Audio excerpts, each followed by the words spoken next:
Minsan akala natin gumagalaw ang mundo dahil sa sarili nating kakayanan. Ang totoo, ang lahat ay dahil sa kalooban ng Diyos. Kailangan lang nating bumitaw sa ating sarili.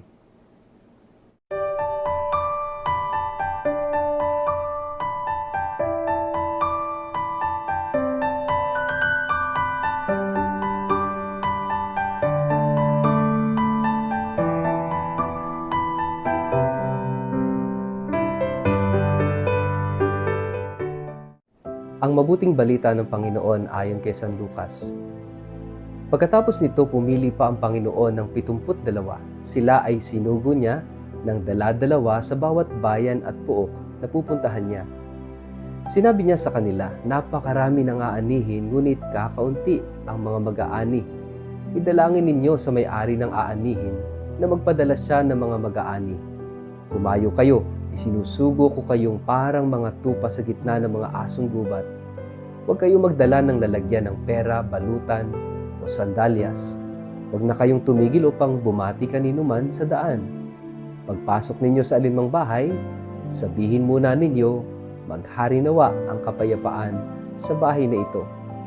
Kung maibigin sa kapayapaan ang nakatira roon, tatanggapin nila ang kapayapaan. Ngunit kung hindi, babalik sa inyo ang inyong pagbabasbas. Makituloy kayo sa bahay na iyon at huwag kayong magpapalipat-lipat ng tinutuluyan. Kainin ninyo at inumin ang anumang ihain sa inyo, sapagkat ang manggagawa ay may karapat-dapat tumanggap ng sahod. Pagpasok ninyo sa isang bayan at tinanggap kayo, kainin ninyo ang anumang ihain sa inyo. Pagalingin ninyo ang mga may sakit doon at sabihin sa mga taga roon, malapit na sa inyo ang kaharian ng Diyos. Ngunit pagpasok ninyo sa isang bayan at hindi kayo tinanggap, pumunta kayo sa mga lansangan nito at sabihin, pati ang alikabok ng inyong bayan na dumikit sa aming mga paa ay inaalis namin bilang babala sa inyo. Ngunit pakatandaan ninyo, malapit na ang kaharian ng Diyos. Sinasabi ko sa inyo, mas kahahabagan pa ang mga taga-Sodoma kaysa bayang iyon sa araw ng paghuhukom. Ang mabuting balita ng Panginoon.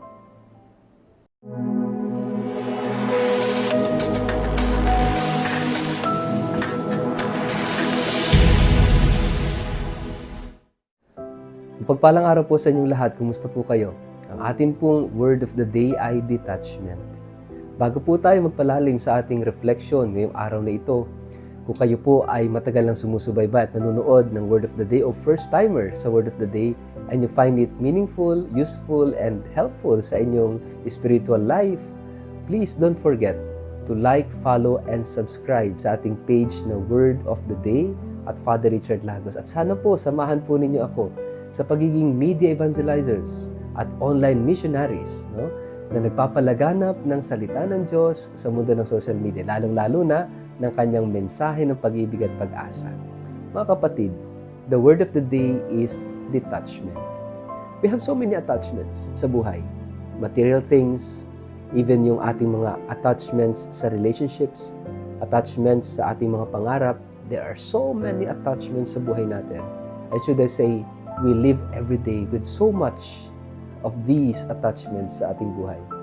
Pero the message of the Lord today is detachment. Gaano ba kahalaga yung detachment? Alam niyo po, ang mga alagad ni Jesus, tinawag niya, at ito yung number 1 na requirement para maging alagad ni Jesus. That is detachment. Sabi dun sa ating gospel, the harvest is great. Napakalaki, napakalawak ng gawain ng Diyos sa mundo, sa buhay natin. At sabi dun, but the workers, the laborers are few. And pray to the Lord of the harvest. Napakahalaga po nun. Kasi sa dami ng gagawin, napakahalaga na tayo ay humingi ng tulong sa Lord of the harvest. Kasi minsan, kahit kami mga pare, we are guilty of this. Minsan sa dami ng trabaho, we feel like we are the king of our own kingdom, na lahat responsibilidad namin, lahat kaya namin patakbuhin with our own capacity. Pinagtiwalaan kami ng bishop, pinagtiwalaan kami ng simbahan, and it's as if we can do everything. But the reality is, no. We can't do everything. We have to let go. We have to be detached. Kinakailangan bumitaw kami sa ganung paniniwala that we can do everything. Maraming gawain. Sino-sino ang gagawa? Minsan ako, naghahanap ako ng kamanggagawa ko, pero nasaan ba sila? Minsan ay naghahanap ako ng qualified, pero nasaan yung mga qualified? Alam niyo po, I have to let go of this. Kinakailangang bitawan ko itong ganitong attachment and kneel down and pray at hilingin sa Diyos yung kamanggagawa na yun. Hilingin sa Diyos yung mga kinakailangan because it is God who is the Lord of the harvest, not me. Hindi ako. So I have to be detached from that. Marami pa sa ating mga kapatid. Yung if you want to follow Jesus, if you want to follow the Lord, sabi doon, no, napakahalaga na yung bang isinusugo tayo ni Jesus para bang like sheep among wolves. Minsan, ito yung napakahalagang i-let go natin sa ating sarili, to be detached, no, from that sense of security. Di ba parang yung mga wolves, parang laging nasa attack mode. Parang laging nandun, ready to attack, no? Pero sabi na pa, let go of that. Minsan yung takot natin, yung fears natin, yung mga insecurities natin, makes us, always in that attack mode. Para tayong mga wolves, mababangis na aso. Because if we have this insecurity, if we have this fear sa ating sarili, hindi tayo makakabuo ng magandang relasyon. So we have to let go. We have to be detached from our fears. We have to be detached from our, marami nito, insecurity sa buhay. And to be like a lamb, isang korderong maamo, no? Isang korderong mabait, mabuti. At sabi ng Panginoon, if you want to follow me, huwag na kayong magdala ng extra sa buhay. Huwag na kayong magdala ng ganito, ng ganon. It's about security. No? It's about yung pag-iisip natin sa ating sarili. We have to be detached even from ourselves. At yung panghuli, in order to be a man of peace, no?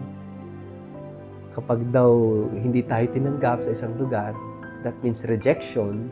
If you feel rejected sa buhay, let us learn how to shake the dust in our feet. Ano yun? Ano yung mga dust? Ano yung mga alikabok na yun na kumakapit sa ating mga paa? Ito yung mga sama ng loob. Negative feelings, regrets. Ako, marami tayo niyan. Kaya kung marami kang daladalang regrets, negative feelings, no? O kaya naman yung mga sama ng loob at galit mo, walang magandang maidudulot yan. Shake the dust in your feet. Ipagpag mo yan.